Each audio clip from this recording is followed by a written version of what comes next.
You're one of 4 industry women pioneers in tech featured in the book Alpha Girls by Julianne Guthrie. And that's beautiful because someone actually shared with me a saying recently, if I can see her, I can be her.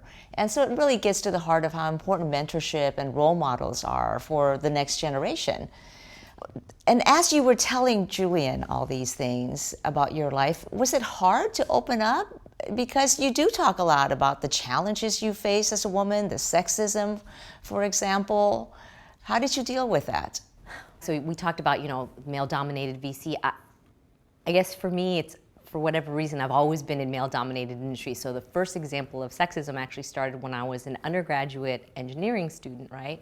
And it was everything from, there's a story in there that I shared about, it was widely known that one of the lab techs for our $1 million electron microscope, so they obviously have a full-time, they're not just gonna let undergraduates use it, they have a full-time lab tech, and you're in a dark, soundproof room, very dark, and the lab tech was known to get very handsy with the female students, but it was like a sisterhood. So all the other, so it wasn't unknown. So long before you went in, the other students who I remember I was a sophomore, the juniors and seniors would tell you about it. So they were like, but he's totally harmless. So all you need to do is just be really firm and don't wear a dress and wear sneakers, because if it gets really bad, just bolt out of there. Oh my goodness.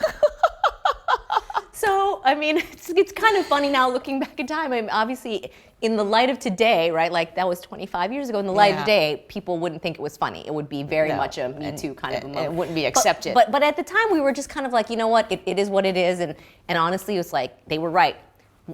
You just tell them once and then, worked with them for years after that, never again, right? But you were going to get the one. So that's a pretty in-your-face example. Yeah. But in reality, I mean, look, the good news is those types of things are few and far between and becoming even less so today. But I think, what's ongoing, and this is for all of us, men and women, right, in terms of the unconscious bias, right? So it's everything from, I'm sure this has happened to you, being in a meeting and having the speaker, usually a male, but the speaker, male or female, addressing all of their comments and questions to the male participants in the room as opposed to you, right? Yeah. It's those kinds of things, or being stopped in the hallway and being asked to get someone a cup of coffee or to help them find their meeting room. Yeah. So it's those kinds of things. And I found that all of those kinds of things, best addressed with a little bit of humor.